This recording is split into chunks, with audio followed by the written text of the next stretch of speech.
Indonesia mau dicaplok oleh negara-negara besar yang melakukan perang neokortex. Mereka udah bisa menguasai sebagian pemimpin atau mungkin seluruh pemimpin, baik di eksekutif dan legislatif. Undang-Undang Dasar 1945 yang asli udah 4 kali di amandemen. Makanya sudah hilang batang tubuhnya.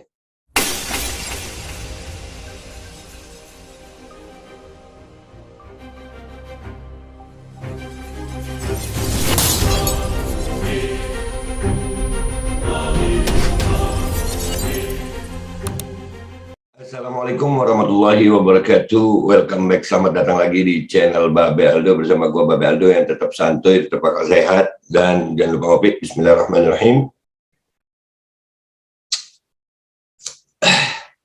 Alhamdulillahirabbil alamin, wassalatu wassalamu ala sayyidil mursalin sayyidina Muhammadin wa ala alihi washabihi ajma'in. Rabbi syrah li sadri wa yassir li amri wahlul 'uqdatam min lisani yafqahu qawli bi nabi wa alihi. Salam revolusi akhlak, semangat revolusi akhlak. Semoga akhlak kita jadi lebih baik hari ini dibanding yang kemarin. Panjang umur, perjuangan, merdeka, Allahu Akbar. Alhamdulillah guys. Insyaallah kita tetap semangat berjuang ya. Sebelum masuk ke konten, kita mau ngasih tahu tanggal 13 jangan lupa kita ke Kemenkes, Kemenkumham sama KPK. Agendanya ya, kalau ke Kemenkes seperti biasa masih tetap sama, kita mau mencoba berdiskusi untuk adu data ya tentang tidak perlunya mandatori, ya nggak boleh dimandatorikan khususnya untuk masalah micin anak ya itu. Nah, mudah-mudahan kalian yang bisa hadir ya hadir, ayo sama-sama kita bersuara, kita bergerak ya. Karena kita ini punya hak kok di Indonesia nih, insya Allah dengan cara yang baik, diskusi yang baik, dengan bukti data dan fakta, bukan penyebaran hoax, bukan cuma keluar-keluar asumsi, wah fulan begini, fulan begitu, enggak, kita nggak boleh begitu. Kita tetap dengan data dan fakta. Kalau ada orang lain begitu, biarin deh. Kita tetap dengan data dan fakta, ya. Baik, konten gua kali ini adalah tentang, kalian pernah dengar nggak perang neokortex? Apa itu perang neokortex? Gue akhirnya searching, ada beberapa yang akhirnya gue jadiin apa ya, sandaran. Perang neokortex itu perang yang nggak pakai senjata guys ya, dan itu luar biasa tuh. Ini kita patut waspada nih. Nih gue tampilin ini ya, kita lihat sama-sama, kita belajar sama-sama apa itu perang neokortex. Ini dari linknya dari patriotgaruda.com. Neocortical warfare, perang terbesar yang dihadapi Indonesia. Perang neokortex, neocortical warfare. Hence to fight and conquer in all your battles is not supreme excellence. Supreme excellence consists in breaking the enemy's resistance without fighting. Sun Tzu. Ya, jadi yang pertama perang neokortex ini pencetusnya adalah Sun Tzu. Ya, karena bertempur dan penaklukan dalam sebuah peperangan itu bukan keunggulan tertinggi. Ya, kita bertempur perang itu bukan keunggulan tertinggi. Keunggulan tertinggi itu adalah di saat kita mengalahkan perlawanan musuh tanpa bertempur. Jadi perang neokortex itu perang tanpa bertempur. Non-fighting, perang tanpa bertempur atau melawan adalah sebutan dan tujuan dari perang neokortikal yang bukan berarti bahwa perang model ini adalah bersifat pasif atau tidak aktif, inaktif. Perang ini memerlukan pengerahan usaha, sumber daya, dan skill yang besar, skill puncak untuk menaklukkan musuh tanpa bertempur.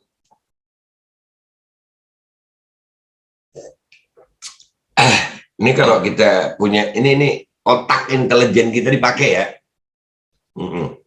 Cara berpikir intelijen kita dipakai. Di saat gue nyampaikan ini, kalian berpikir ini sekarang lagi neocortical warfare nggak? Gitu. Lagi neocortical, lagi ada perang neokortex nggak? Gitu. Perang ini tujuannya bukan hanya menghindari pertempuran fisik, tujuannya adalah untuk menyebabkan musuh memilih untuk tidak melawan atau bertempur dengan cara menerapkan pengaruh ke hampir semua kendali perasaan simpati melalui neokorteks otak musuh. Dikasih penyebaran ketakutan, Wah, nurut aja, kita baik, kita ini. Coba lihat, sekarang lagi terjadi nggak sih? Komentar di bawah, ya. Sekarang lagi terjadi nggak? Untuk secara aktif menyelami pikiran musuh agar tidak melawan, kita harus mengerti budaya musuh, pandangan dunia dan sistem perwakilan atau yang mewakili pada musuh, serta nilai-nilai yang digunakan secara intens. Kita harus mengerti dan memahami bahasa dan komunikasi musuh, baik yang verbal dan non-verbal.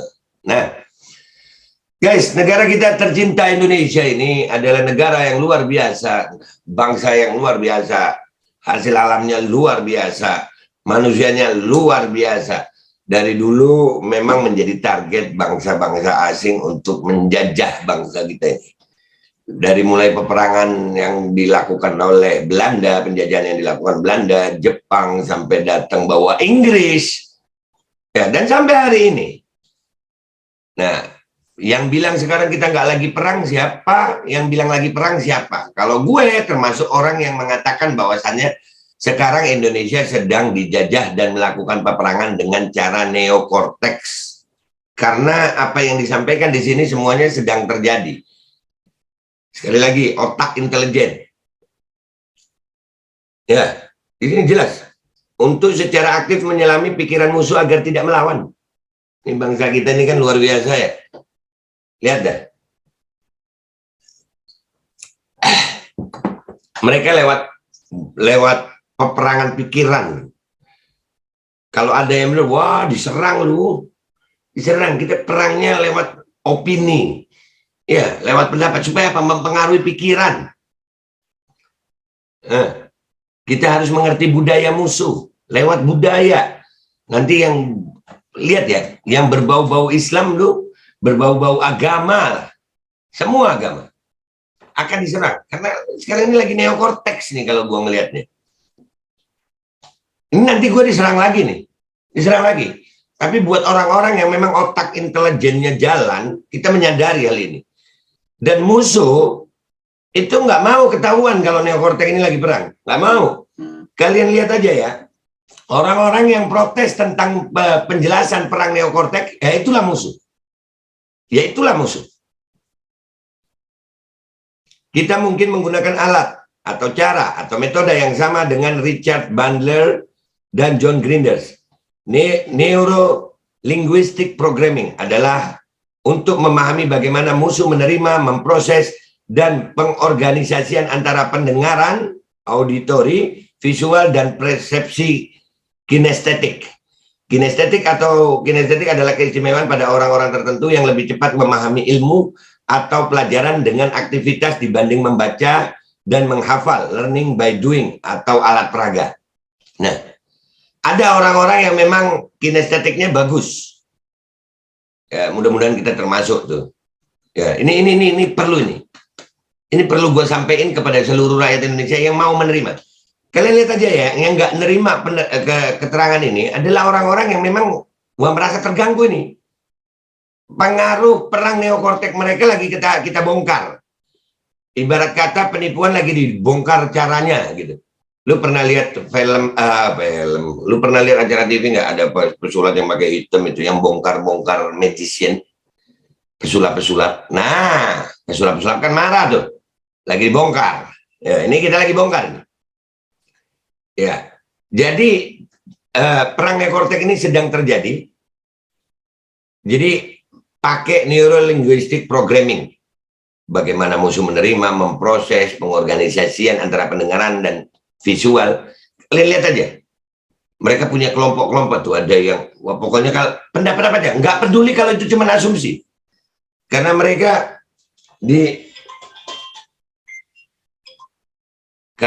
dilindungi gitu, merasa dalam kuasa. Oke?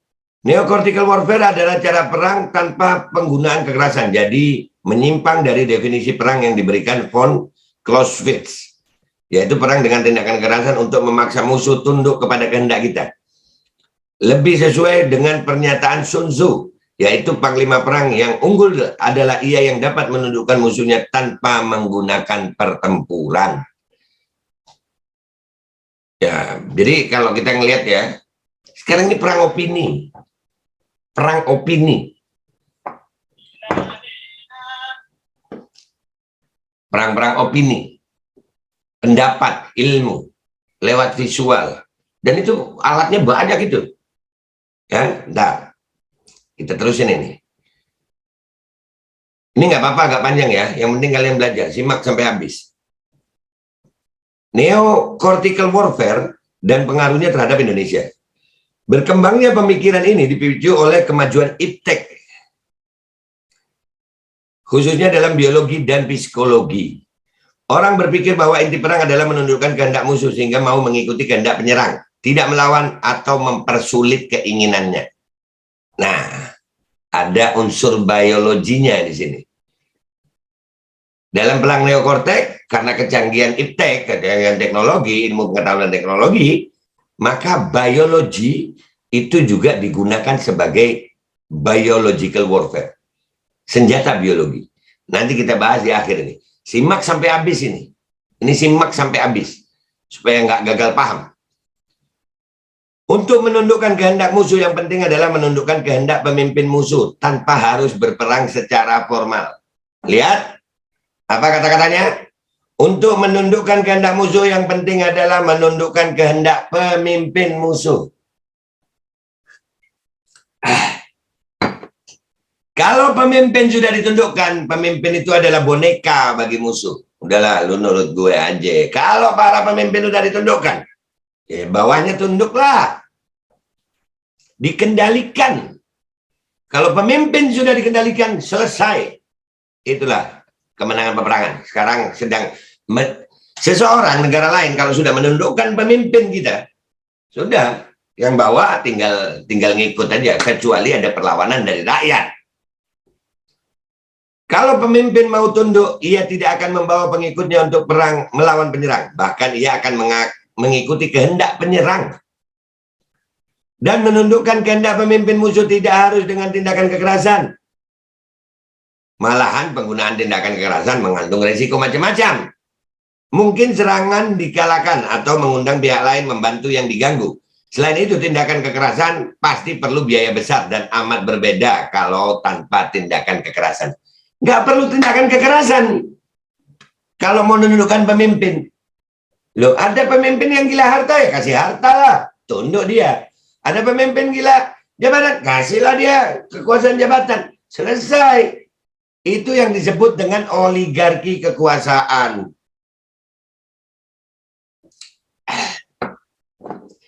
Konten gue kali ini agak panjang nih, tapi nggak apa-apa, kalian simak sampai habis.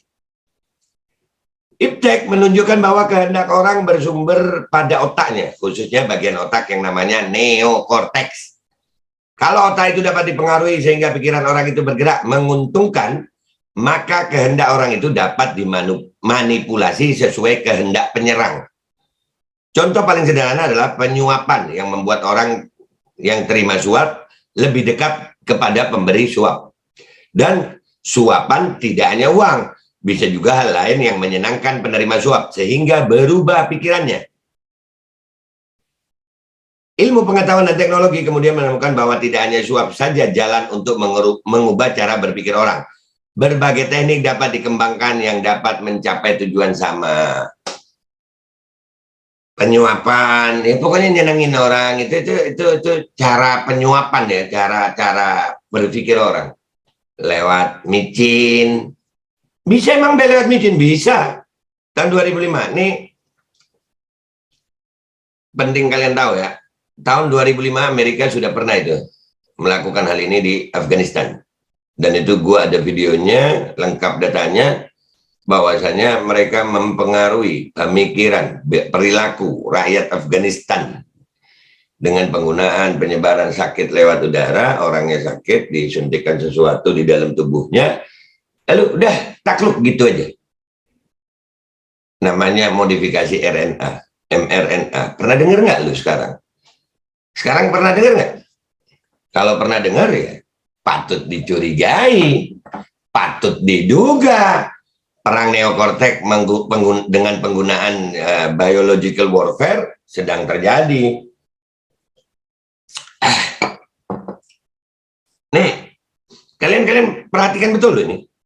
Cara perang neokorteks mulai digunakan pemimpin Jerman Adolf Hitler pada tahun 1930-an. Ketika ia berambisi menguasai Eropa, Hitler pada tahun 1938 berhasil menundukkan Austria tanpa penggunaan kekerasan. Tahun 38 tuh. Sekarang 2021.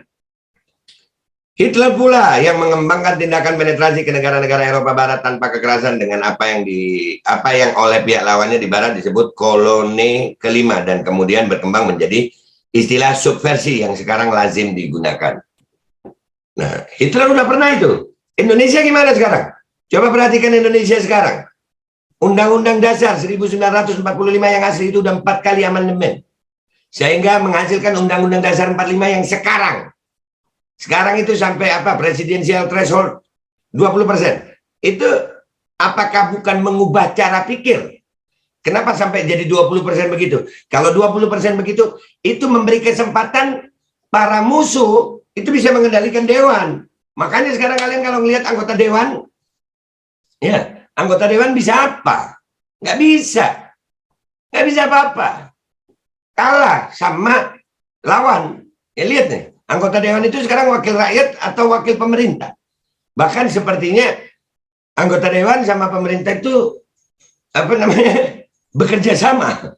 Bukan anggota dewan untuk sebetulnya kan kalau parlementer begini, anggota dewan itu mengkoreksi pemerintah. Lihat ini. Berubah nggak cara pikir, pola pikir rakyat Indonesia? Kita sedang mengalami neocortical war. Pasti. Ini yang ngomong Majelis Patriot Garuda nih. Ya. Karena berani nggak kembali ke Undang-Undang Dasar 1945 awal? Berani nggak? PT 0%. Berani nggak? Kalau lihat dari keterangan ini, pasti Indonesia ini patut diduga sedang mengalami neocortical war. Karena ya seperti ini keadaannya. Cara perang neokorteks terutama tertuju pada pimpinan pihak yang diserang. Sedangkan koloni kelima dengan jalan propaganda melalui masyarakat lawan. Nah, pemimpin-pemimpin kita udah. Kalau pemimpin itu banyak kan, mulai presiden, menteri, anggota dewan. Sudah tunduk belum? Sudah tunduk belum? Hanya Hitler. Dan kalau ada masyarakat yang begini, pasti dilawan. Pasti. Dengan opini juga. Pasti sudah. Pasti. Cara melawan opininya gimana? Ya di framing lah. Entah itu difitnah lah. Entah dikata-katain lah, entah dipancing untuk salah melakukan hukum lah. Ya, dipancing untuk emosi, akhirnya melakukan pelanggaran hukum, ditangkap lah. Kita sedang perang, sayang. Kita sedang perang, kita wajib waspada ini. Cara perang neokorteks terutama tertuju kepada pimpinan pihak yang diserang. Sedangkan koloni kelima dengan jalan propaganda mempengaruhi masyarakat. Nah, propaganda mempengaruhi masyarakat sudah belum? Sudah. Nah, kalau masyarakatnya model kayak kita gini yang nggak mau belajar, ya sudah, jangan tambah lebih parah. Hanya Hitler kemudian masih menggunakan tindakan kekerasan untuk menguasai Eropa Barat, meskipun cara perang neokorteks dan koloni kelimanya sudah berhasil mempengaruhi dan melemahkan masyarakat Eropa Barat. Keberhasilan cara berperang baru itu dibuktikan dengan runtuhnya negara-negara Eropa Barat satu persatu dalam waktu singkat. Bahkan Prancis yang dalam Perang Dunia I mengalahkan Jerman dapat dikalahkan dalam kampanye yang hanya berlangsung 3 minggu. Hitler baru gagal ketika hendak merebut Inggris. Nah, salah satu kalimatnya si Hitler nih, kebohongan yang berulang-ulang, teruskan aja kebohongan, itu nanti akan dipercaya sama masyarakat. Kebohongan yang berulang-ulang itu akan dipercaya sama masyarakat. Nah, itu kalimatnya Hitler. Jadi, kalau lu lihat kebohongan yang diulang-ulang, dan masyarakatnya, orangnya nggak mau belajar, nggak punya otak intelijen, nggak aware dengan ini, maka kita, ya, mudah-mudahan lah Indonesia selamat. Ayolah, rakyat Indonesia sadar yuk. Cara perang neokorteks dan subversi ini kemudian juga diambil Uni Soviet dan diterapkan dalam ambisi Joseph Stalin dan Partai Komunis menguasai dunia setelah memenangkan Perang Dunia Kedua. Amerika Serikat relatif lambat dalam penggunaan cara baru itu karena cenderung terlalu menitik beratkan pada keunggulan teknologi militernya serta kekuatan pembiayaan. Baru setelah menyadari bahwa perang modern perlu pembiayaan amat besar, apalagi mengalami kegagalan seperti di Vietnam, yang membuktikan bahwa keunggulan teknologi bukan segalanya. Para pakar AS mulai menyadari pentingnya cara berperang tanpa kekerasan, khususnya perang neokorteks. Ya, negara-negara maju, udah yang kayak Amerika, udah sadar nih akhirnya, wah percuma pakai senjata, pakai teror yang begitu, senjata perang, bom apa. Di Indonesia masih rame teroris dengan bom-boman begitu. Udah nggak zaman, Pak Brimo. Sekarang perangnya itu bukan dengan bom-boman begitu, Pak, dengan neokorteks, Pak. Penaklukannya bukan, ya bisa jadi ya propaganda yang seperti itu dimainkan seolah-olah perang itu dengan bom-boman. Enggak. Paham nggak sih maksud gue? Ya, jadi orang-orang itu lihatnya, wah perang itu ya pakai senjata begitu. Bom itu teroris itu. Itu propaganda, sayang. Sekarang itu yang lagi perang ya, lagi terjadi nih. Pemimpin-pemimpin dipengaruhi pikirannya, masyarakat dipropaganda, nurutin mau asing. Makanya kita perlu pemimpin-pemimpin yang punya integritas, punya nasionalisme. Amerika aja udah nggak ada, no. Udah nyadar, oh iya nggak percuma lah punya senjata canggih kalau apa menghancur-hancurin, percuma. Sekarang ini waktunya perang neokortek, kita pakai biological warfare aja. Pakai senjata biologi yang murah, apa pakai virus, nanti kita masukin micinnya itu bisa mempengaruhi negara itu, perilaku anak bangsa itu kalau dikasih micin dia berubah, yang pertama cinta sama negeri ini akhirnya nggak cinta, ada itu. Tidak mustahil pemimpin Uni Soviet Mikhail Gorbachev, salah satu korban perang neokorteks Amerika Serikat setelah memenangkan perang dingin AS. Setelah memenangkan perang dingin, Amerika Serikat melancarkan ofensif tanpa kekerasan besar-besaran untuk menguasai dunia. Kekurang berhasilan operasi militernya di Irak dan Afghanistan padahal sudah dikeluarkan biaya amat besar dan dikorbankan banyak pemudanya, membuat Amerika Serikat makin sadar bahwa teknologi dan kekuatan ekonomi bukan segalanya. Apalagi setelah ditimpa krisis ekonomi yang hingga kini belum teratasi. Nah, Amerika udah sadar, kita di sini masih teroris bom. Radikal. Yang ngomongin radikal itulah propaganda. Itulah senjata neokorteks. Di propaganda kita seolah-olah radikalisme itu hanyalah yang begitu. Kelompok sebuah kelompok ditekan dengan propaganda itu. Aduh. Sadar rakyat Indonesia. Sebab itu dapat diperkirakan bahwa cara perang neokorteks akan makin digunakan Amerika Serikat untuk mencapai tujuan-tujuannya dan memelihara dominasi dunia. Kita harus curiga gitu. Karena Indonesia termasuk negara yang menonjol dalam kepentingan Amerika Serikat, maka kita harus siap dan waspada untuk tidak menjadi korban dari usaha Amerika Serikat itu. Nggak cuma Amerika Serikat, di sini ada China juga, Republik China. Indonesia ini menjadi target. Bisa jadi Amerika Serikat sama China lagi kerjasama ini. Pura-pura propagandanya nih. Kita lihat pemimpin-pemimpin kita. Mudah-mudahan Indonesia punya pemimpin yang punya integritas gitu, punya nasionalisme. Jadi Indonesia bisa berdaulat. Kita tidak perang dengan Amerika Serikat, tapi tanpa perang Amerika Serikat akan memperjuangkan kepentingannya yang banyak di Indonesia. Kiranya keberhasilan mengubah Undang-Undang Dasar. Nah, betul gua kan. Kiranya keberhasilan mengubah Undang-Undang Dasar 1945 dengan 4 kali amandemen. Benar kan gue? Sehingga batang tubuh konstitusi itu menjadi berbeda dengan dasar negara dengan bantuan orang Indonesia sendiri. Merupakan salah satu usaha tanpa kekerasan Amerika Serikat yang merugikan NKRI dan bangsa Indonesia. Akan tetapi kita juga waspada terhadap China. Benar gue. Yang sedang bersaing kuat dengan Amerika Serikat karena cukup banyak kepentingannya di Indonesia. Dan pasti China lebih mahir dan cekatan daripada Amerika Serikat dalam melakukan cara perang neokorteks. Bener kan gue? Ini artikel gue baca barusan. Dan langsung gue tampilin ke kalian. Ini pertama kali gue baca. Segi ekonomi akan menjadi alat untuk mengacaukan suatu negara, baik secara moneter, investasi, dan lain-lain. Yang terbaru adalah Rusia yang dilemahkan secara ekonomi dengan strategi menghancurkan harga minyak mentah dunia. Karena 50% devisa Rusia berasal dari ekspor minyak mentah.